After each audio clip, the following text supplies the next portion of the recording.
నమస్తే. ఆస్ట్రో మార్గం ఛానల్‌కి స్వాగతం. ఈ వీడియోలో భృగునంది నాడీను రెండో రూలు, నిన్న 159 రూల్ తెలుసుకున్నాము. ఇప్పుడు రెండో రూలు 212 రూల్ గురించి, రెండో స్థానం 12వ స్థానం గురించి సీక్రెట్స్ తెలుసుకుందాం. భృగునంది నాడీలో 212 నియమం పూర్తిగా నేర్చుకుందాం ఈ వీడియోలో, పిఎన్ఎన్ దాంట్లో. అయితే ఇది కొంచెం లాంగ్ వీడియో, డీటెయిల్గా ఉంటుంది. మొదటిసారి నమస్కారం. భృగునంది నాడి లేదా బిఎన్ఎన్ జ్యోతిష పద్ధతి నేర్చుకునే వారికి స్వాగతం అండి. నిన్నటి క్లాసులో మనం వివాహం మరియు 159 త్రికోణ నియమం గురించి తెలుసుకున్నాం. అయితే బిఎన్ఎన్లో కేవలం త్రికోణమే కాదు, 159లే కాదు, ఒక గ్రహం యొక్క భవిష్యత్తును మరియు గత పునాదిని మార్చే అత్యంత కీలకమైన సమయం నియమం 212 నియమం, 212 నియమం. 159 ఒకటి నేను చూసాము. ఇవాళ 212 నియమం గురించి సీక్రెట్ తెలుసుకుందాం. ఒక గ్రహానికి రెండవ ఇంట్లో గ్రహం ఉంటే ఏమవుతుంది? ఖాళీగా ఉంటే ఎలా చూడాలి? 12వ ఇల్లు మన జీవితాన్ని ఎలా నడిపిస్తుంది? అలాగే ఒక గ్రహానికి ముందు వెనక గ్రహాలు ఉన్నప్పుడు ఒక రైలు పెట్టిలాగా, ట్రైన్ కాన్సెప్ట్ లాగా ప్రయాణిస్తాయి. అలాగే ఈరోజు ప్రాక్టికల్గా ఉదాహరణతో లైఫ్ ఈవెంట్స్ టైమింగ్స్తో సహా పూర్తి వివరంగా ఈ లాంగ్ వీడియోలో నేర్చుకుందాం. వీడియోని ఎక్కడ స్కిప్ చేయకుండా చివరి వరకు చూడండి, ఎందుకంటే ఇది ఒక సంపూర్ణమైన ఉచిత బిఎన్ఎన్ కోర్సులో 212 అనేది ఒక నియమం ప్రకారం నియమం గురించి చెప్పడం జరుగుతుంది. అయితే ఇది బిఎన్ఎన్లో ముఖ్యంగా చూడాల్సింది రాశ్యాధిపతులను అస్సలు చూడకూడదు. కేవలం గ్రహాల కారకత్వాలు మాత్రమే బిఎన్ఎన్లో ముఖ్యం. ఇక్కడ సాంప్రదాయ జ్యోతిష్యంలో లాగా ఇక్కడ అలా కాదు. ఇక్కడ 212 నియమాన్ని, అంటే మన లగ్నం నుంచి రెండో స్థానం 12వ స్థానం ఆ రెండింటిని గురించి ఇందులో తెలుసుకుందాం. అర్థం చేసుకోవడానికి 212ని ఒక రైల్ ఇంజిన్ సిద్ధాంతం కాన్సెప్ట్ అయితే బాగా ఉపయోగపడుతుంది అనేది ఎగ్జాంపుల్గా చెప్తున్నాను. జాతకంలో ఏదైనా ఒక గ్రహాన్ని, ఉదాహరణకు కర్మకారకుడైన శనిని రైల్ ఇంజిన్ అనుకుంటే, రెండవ ఇల్లు ఆ ఇంజిన్ ముందు భాగం అవుతుంది. శనిగ్రహం సవ్య దిశలో క్లాక్ వైజ్ ముందుకు నడుస్తూ మొదట తాకేది ఎవరిని? రెండవ ఇంటినే. కాబట్టి రెండవ ఇల్లు అనేది ఆ గ్రహం వెళ్ళే రహదారి అవుతుంది. ట్రాక్ మీద రెండో ఇల్లు అవుతుంది, లేదా భవిష్యత్తుని సూచించేదిగా అవుతుంది రెండో ఇల్లు. ఇక 12వ ఇల్లు, ఆ శనిని ఉన్న స్థానాన్ని ఇంజన్ అనుకున్నాం కదా, ఇంజన్ వెనుక భాగాన్ని 12వ ఇల్లుగా అనుకుందాం. గ్రహం ఆల్రెడీ దాటి వచ్చిన స్థానం అది, అంటే 12వ స్థానాన్ని శని దాటి వచ్చాడు. ఇది ఇంజన్కు వెనుక నుండి నెట్టే శక్తిని మన గత పునాది, ఇది అంటే బూస్ట్ ఇస్తుంది. మన గత పునాది మనకి ఇప్పుడు ప్రజెంట్లో బూస్ట్ ఇస్తుంది, తర్వాత ఫ్యూచర్కి రెండో స్థానం ఇస్తుంది. అలాగే పుట్టుకతో వచ్చే సపోర్ట్ లేదా బ్యాక్గ్రౌండ్ని 12వ ఇల్లు సూచిస్తుంది. మనకి వెనకాల మనకు వారసత్వంగా ఏమన్నా వచ్చేది ఉందా 12వ ఇల్లుని, దాని గురించి కూడా సపోర్ట్ చూపిస్తుందా, ఏ సపోర్ట్ ఎక్కడి నుంచి వస్తుంది, మనకి ఉందా లేదా ఎవరి సపోర్ట్ అన్నా, మన సహజంగా పైకి జీవితంలో ఎదగాల అనే దాని గురించి కూడా తెలియజేస్తుంది. అంటే రెండవ ఇల్లు గ్రహం అంటే ఎలా, గ్రహాలు రెండవ ఇంట్లో లేకపోతే ఎలా, ఉంటే ఎలా అనేది ఇప్పుడు కర్మకారకుడైన శనిని బేస్ చేసుకుని కెరీర్ ఎలా మారుతుందో చూద్దాం. నియమం ప్రకారంగా శని రెండవ ఇంట్లో గ్రహం ఉంటే, శనికి రెండవ ఇంట్లో ఏ గ్రహం ఉంటే ఆ గ్రహ కారకత్వాలే ఆ వ్యక్తి యొక్క వృత్తిని నిర్ణయిస్తాయి. ఉదాహరణకు శనికి 2లో బుధుడు ఉంటే ఆ వ్యక్తి వ్యాపారం, అకౌంట్స్ లేదా కమ్యూనికేషన్ రంగంలో స్థిరపడతాడు. శనికి 2లో కుజుడు ఉంటే టెక్నికల్, ఇంజనీరింగ్ లేదా రక్షణ రంగం వైపు వెళ్తాడు. ఇలా కారకత్వాలను బట్టి రెండో స్థానంలో ఉన్న శనికి, రెండో స్థానంలో ఉన్న గ్రహ కారకత్వాలను బట్టి ఉద్యోగంలో స్థిరత్వం అనేది వస్తుంది, ఆ ఉద్యోగం చేయటం జరుగుతుంది.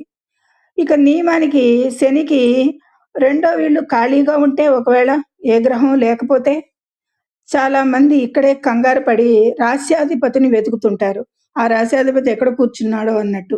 ఇక్కడ వేదికలో లాగా ఇందులో బిఎన్ఎన్‌లో అది అలా చూడకూడదు. ముందు ట్రాక్ ఖాళీగా ఉంటే వృత్తి జీవితం ప్రారంభంలో స్థిరత్వం ఉండదు అని దానర్థం. నేను ఏ ఉద్యోగం చేయాలి అనే గందరగోళానికి గురవ్వకుండా ఉండండి. ఖాళీగా ఉన్నప్పుడు సీక్రెట్ రూల్ ఒకటి బిఎన్ఎన్‌లో 7వ ఇంటిని చూసే దృష్టిని, ఆ 7వ ఇంట్లో ఉన్న స్థానం ఏ కారకత్వం అయితే ఇస్తుందో, 7వ ఇల్లు అంటే లగ్నం నుంచి కాదు సుమా, శని నుంచి. శని ఎక్కడైతే ఉంటాడో అక్కడి నుంచి 7వ ఇంటిని, 7వ ఇంటిలో ఉన్న దృష్టి 7వ ఇంటిపై పడుతుంది కాబట్టి 7వ ఇంట్లో ఉన్న గ్రహం కారకత్వాలను తీసుకోవాలి. ఒకవేళ శనికి 7వ ఇంట్లో రవి ఉంటే ఆ వ్యక్తికి సాధారణ ఉద్యోగాలు రావు. నేరుగా దేశానికి సేవ చేసే అత్యున్నత ప్రభుత్వ సంస్థలు, ఉదాహరణకు డిఆర్‌డిఓ, మిలిటరీ లేదా సివిల్ సర్వీసెస్‌లో సైంటిస్టులుగా లేదా లీడర్‌గా స్థిరపడతారు అనేది చెప్పచ్చు. ఇక 12వ ఇల్లు. 12వ ఇల్లు వెనక సపోర్టు, సీక్రెట్ అన్నమాట అది. వెనక నుంచి సపోర్ట్ చేస్తుంది. అంటే ఇక వెనక ఉన్న 12వ ఇల్లు ఎలా పనిచేస్తుందో ఇప్పుడు తెలుసుకుందాం. ఒకటో నియమం ప్రకారంగా శనికి 12వ ఇంట్లో గ్రహం ఉంటే గ్రహాలు ముందుకు వెళ్తాయి కాబట్టి 12వ ఇంట్లోని గ్రహం శనిని వెనుక నుండి పుష్ చేస్తుంది. 12లో ఇంట్లో ఏదన్నా గ్రహం ఉంటే ఆ శనిని వెనుక నుండి పుష్ చేస్తుంది. ఇది గాడ్ ఫాదర్ సపోర్ట్ లాంటిదన్నమాట ఆ శనికి. ఉదాహరణకు 12లో గురువు ఉన్నాడే అనుకుందాం. కెరీర్ ప్రారంభంలో తండ్రి లేదా గురువులు లేదా పెద్దల సపోర్టుతో అద్భుతంగా లభిస్తుంది అనేది సూచిస్తుంది సపోర్టు. ఇక శనికి 12వ ఇల్లు ఖాళీగా ఉంటే ఏం చేయాలి? వెనక నెట్టే శక్తి లేదు అక్కడ, స్పష్టం. అంటే ఆ వ్యక్తికి కెరీర్ నిర్మించుకోవడానికి ఎలాంటి పాత పునాది, గాడ్ ఫాదర్స్ లేదా ఫ్యామిలీ బిజినెస్ బ్యాకప్ ఏదీ ఉండదు. వారు స్వయం కృషితో 0 నుండి తన భవిష్యత్తుని, సామ్రాజ్యాన్ని నిర్మించుకోవాల్సి ఉంటుంది. ఇక ఇదనమాట 12లో ఏ గ్రహం లేకపోతే కనుక సపోర్ట్ ఉండదు. ఉంటే గనక సపోర్ట్, ఆ గ్రహం ఏ గ్రహం అయితే ఆ గ్రహం సపోర్ట్ ఉంటుంది, కారకత్వాలు. ఇక ముందు వెనక గ్రహాలు లేనప్పుడు జీవితంలో యోగాలు ఎప్పుడు వస్తాయి? అది ముఖ్యం కదా, అది కూడా తెలుసుకోవాలి కదా. ముందు గ్రహం లేదు, వెనక గ్రహం లేదు, 7వ స్థానంలో గ్రహం బట్టి కారకత్వాలు చూస్తామన్నాము. ఎప్పుడు రెండో రౌండు నియమం పనిచేస్తుంది అప్పుడే. అంటే ఇది ఫస్ట్ రౌండు. గోచార గురువుని చూడాలి. గురువు ఏ స్థానంలో ఉన్నాడో. ప్రతి 12 సంవత్సరాలకి ఒకసారి రాశి చక్రాన్ని చుట్టూ వస్తాడు గురువు. జాతకంలో శని గురువులు కలిసి 5వ ఇంట్లో స్థితి పొంది ఉన్నారనుకుంటే శని ముందు గ్రహం కాబట్టి వివాహం, శని మందగ్రహం కాబట్టి వివాహం 21 ఏళ్లకే జరిగిన సంవత్సరానికి 4 సంవత్సరాల పాటు డిలే చేస్తాడు సుమారుగా. ఎగ్జాంపుల్గా చెప్పుకుందాం, ఒక రాశి చక్రంలో ఇది ఉదాహరణ తీసుకుని చెప్తున్నాను. 4 కానీ కరెక్ట్గా జాతకుడికి 25వ ఏడు రాగానే గోచార గురుడు తన 3వ రౌండ్లో మళ్ళీ ఆ 5వ స్థానంలోకి ప్రవేశిస్తాడు. అప్పుడు 2/12/24పై 3వ రౌండ్ స్టార్టింగ్లో శని యొక్క ఆలస్య ప్రభావం తొలగిపోతుంది. అప్పుడు గురుడు అంటే జాబ్కి. త్రికోణంలో 9వ ఇంట్లో ఉన్న కుజుడు, 9వ ఇంట్లో కుజుడు ఉన్నాడు అనుకుందాం, పుత్రకారకుడు ఆయన. బలం వల్ల ఒకే సమయంలో అత్యున్నత ఉద్యోగ యోగం, డిఆర్‌డిఓ జాబ్ వస్తుంది. వంశాధారకుడైన కుమారుడి జననం కూడా సంభవిస్తాయి. ఎందుకు? గురువు 5లో పుత్రకారకుడు కాబట్టి. ఇదే బిఎన్ఎన్ రౌండ్స్ యొక్క తిరుగులేని గణితంగా సూచించవచ్చు. ఇలా ముందు వెనక గ్రహాలను బట్టి లేదు, ఏ గ్రహాలు లేవు టోటల్ నియమానికి అన్నప్పుడు గురు రౌండ్స్ని తీసుకుని ఆ గురు రౌండ్ 2ను కానీ 12ను కానీ వచ్చినప్పుడు ఆ టైంలో అక్కడ యాక్టివేట్ అవుతుంది అనేది తెలుసుకోవచ్చు. ఇక శనిదోష నివారణ పరిహారాలు చూసుకుంటే కనుక జాతకంలో శని వల్ల కెరీర్ అడ్డంకులు ఉన్నా రెండో వీళ్ళు ఖాళీగా ఉండి ఇబ్బందులు పడుతున్నా ప్రతిరోజు ఉదయాన్నే ఓం నమః శివాయ మంత్రాన్ని 11 సార్లు జపించండి. నల్ల నువ్వుల నూనెతో దీపం వెలిగించి శనీశ్వరుడిని ప్రార్థించండి.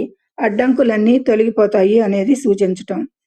ఇది ఈ విధంగా 212 నియమాలను ఉపయోగించి మన ఉద్యోగాన్ని ఎక్కడ ఎందులో స్థిరపడచ్చు అనేది చూడొచ్చు.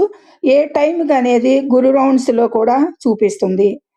కారకత్వాలు శని కారకత్వం వల్ల 212లో గ్రహాలు ఉన్నా లేకున్నా 7లో గ్రహం ఉంటే అది సూచిస్తుంది.